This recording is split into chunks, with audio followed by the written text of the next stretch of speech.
Alright, welcome YouTube. Again, back on my video channel here, I'm bringing you a review, a comparison of the Samsung Galaxy S4 and the Samsung Galaxy S5. Here we have the Samsung Galaxy S4, which came out in 2012. As you can see here on the side, you have the volume rocker switch. So here on this side, obviously nothing's changed. This here is the sleep wake button, so they haven't changed that at all. If you look over here on this side, they have the volume rockers. They have not changed either. They're still on the exact same side.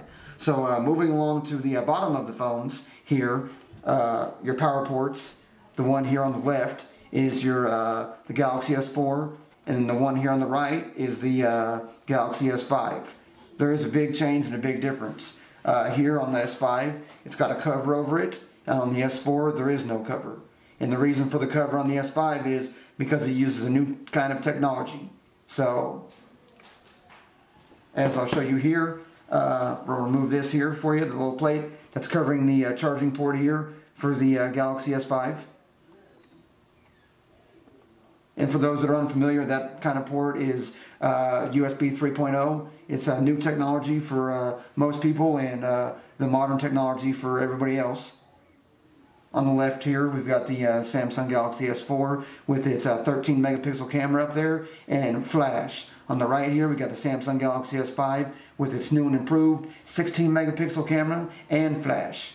If you can see right down in here, there's this little black spot here. That right there, that is for your the heart rate monitor, which they've added in the Samsung Galaxy S5. That's the heart rate monitor. You stick your finger here, and then you can test your heart rate for people, you know, that work out or exercise or go for walks or jogs. They both also have the AT&T branding on the back as well. Moving on to the next step process in our video, we're going to take the backs apart on both of these phones so you can see the batteries and see how they differ on the insides. Starting with the S4 here, we're just going to go ahead and peel off the cover here. Comes off relatively easy. We're going to set that aside. Then you come over here to the S5. Peel this one off. This one doesn't come off so easy, and that is because the Samsung Galaxy S5 is IP67 certified. And for those of you who do not know what IP67 certified is, that means that it's water and dust compliant. So it's not exactly water resistant, meaning you can't just soak it in water just to try it and have fun. If you drop it in the toilet, or you know, if it falls in a bucket of water or something, pull it out, it'll be just fine.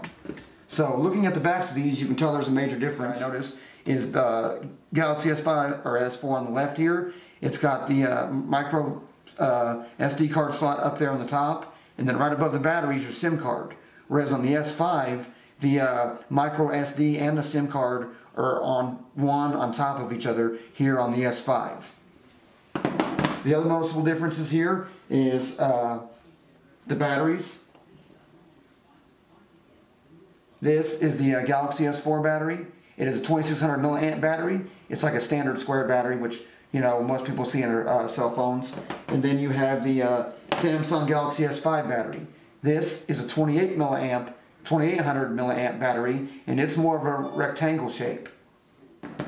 So moving on with our review of the Galaxy S4 versus the Galaxy S5, we're going to dive into the little bit of the software and hardware aspects of the phone. The Galaxy S4 here on the right, and the Galaxy S5 here on the left. The S4 comes with the had the Qualcomm S600 Snapdragon 1.9 gigahertz quad-core processor with 2 gigs of RAM memory on board and 16 gigabytes of internal flash storage. The Samsung Galaxy S5 right here, it has the Qualcomm Snapdragon S801 processor. It has a 2.5 gigahertz quad-core with 2 gigs of RAM memory on the board and 16 gigabytes internal. The S4, it had the Adreno 320, and the S5 over here, it has the Adreno 340. Now let's move on to the hardware side. We're going to do a little test here. We're going to see which phone boots up faster, the S4 or the S5.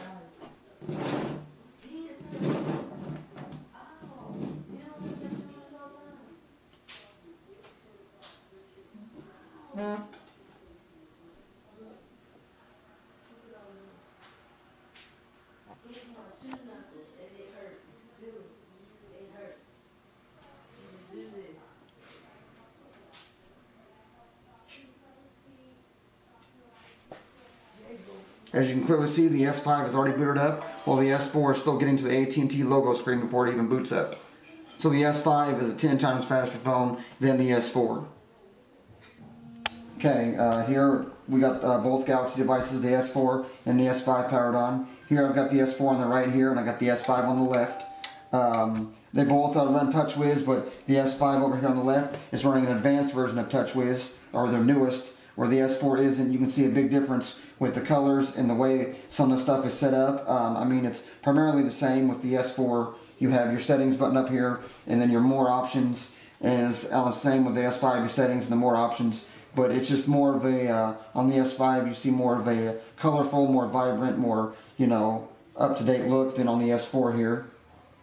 The home buttons are the same. The big difference down here is with your settings, a recent app button. This one over here is more like a recent apps, because you can see two little boxes, whereas over here on the S4 you have just your multiple buttons and you can do stuff like this. This one right now pulls up my recent apps button, and then they both got the home buttons to send them home. Another thing with the S5 over here on the left, they added this new feature straight from the OS itself. It's called My Magazine. It's pretty much a stock version of Flipboard that you can get for anything, but they put it to the left, whereas in the S4, you know, you don't have anything here. Just you can keep scrolling through all your windows and all that stuff, whereas the S5, you go to My Magazine, you scroll over here to the right, and eventually you get to the end and you can't scroll any further. If you look at your apps down here, apps menu has changed a lot, whereas in this one on the S4 here, you have apps and you have widgets. You can tap over here to view your widgets. You can tap back over here to view your apps. This is for all your downloaded programs or applications, which I don't have, whereas in this one it just shows everything. And you can keep scrolling through all of it and go back. You have a little menu button up here. You can edit, create folders, see downloaded apps, uninstall, and disable apps straight from here without having to go to your settings. Another thing that's changed in the iterations of TouchWiz is, go to a blank screen here, is touching this, and you have all these options. It pops up on a little screen here, whereas in the S5 over here, you do the same thing, and it shows all your home screens. You can drag up a home screen to remove it, swipe between all the home screens. Then down here on the bottom it says wallpapers, widgets, and your home screen settings. To access your widgets on the S5, you're going to tap your widgets icon. Then it's going to bring up all your widgets in a separate window. Whereas opposed to here on the S4, doing the same long press on your home screen, set your wallpaper, apps and widgets, folder, a page, create a page, all that stuff. Moving along here, we have our, if we go to our settings here, the biggest difference between the S4 and the S5 and our TouchWizes is the settings on the S4. It's categorized from the top. You just tap whatever setting you need. It brings it to you. You can scroll up and down. Whereas in the S5 now, they've categorized these from top to bottom. Fingerprint scanner basically is going to try to take your fingerprint, and it's going to let you do several things. Like for instance here, as you can see, it's going to let me swipe my fingerprint across several times here to recognize my fingerprint.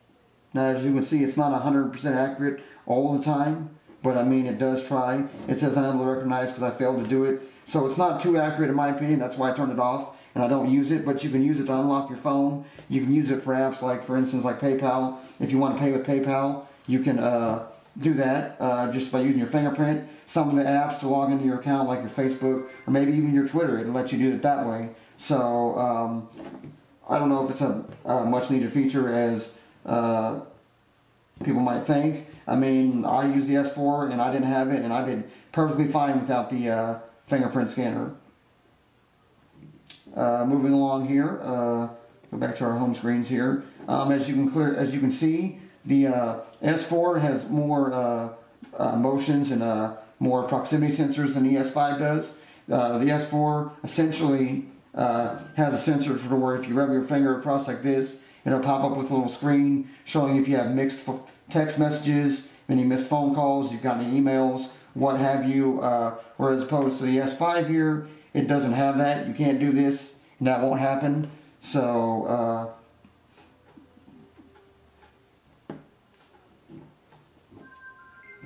that's another big difference. Both of these are, go back here to settings, go down here, and you can go to over here to more, come down to about device, come down to about device. Both of these are running the latest version of Android, which is KitKat 4.4.2. I just erased all the data on this phone. I did not do a hard reset, so it still has the latest update on the S4 here with the Android, whereas this S5 came stock with 4.4.2 KitKat. I imagine they'll give whatever future updates. This is obviously going to get it before the S4 does. The camera is superb quality. It's a 16 megapixel camera here on the rear. So here with the, this camera on the Galaxy S5 is amazing. It's, 16 megapixels. The autofocus is really good. It automatically, immediately almost just focuses left and right. When you're adjusting different things, it's just that fast. Where on the S4 over here, the camera wasn't as responsive.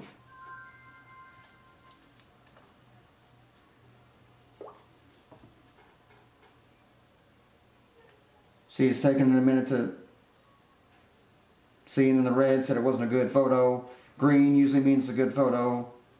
But see, it takes a lot longer for it to focus, than the S5. Obviously, with 3 more megapixels, you get a better picture quality as opposed to this one, the S4 with 13, and the S5 with the 16 megapixels. They both have the same front-facing cameras. They're both 2 megapixel cameras. The S5 does come, as you can tell or have told, the screen is way better. The S5 here, it's running a 5.1 inch Super AMOLED screen, where the S4 is only a 5-inch Super AMOLED screen. The S5 has a 442 ppi, whereas the S4 only had a 430 ppi. So there is a big difference in the screen qualities as well. Overall, S5, way better phone. Just to wrap things up here on my video review here, this is the S5, white and shimmery white, AT&T, only comes in a 16 gig model right now. This is my old S4, which I bought in the Mystic Blue, which came in 16 gig. They obviously have the newer version in the white 32 gig on the S4. They're both LTE, and they're both made by Samsung, and they're both quality devices. This has been my review on the S4 and the S5. Check out my YouTube channel. Follow me on Twitter at AppleOfMyDroid, and thanks for watching.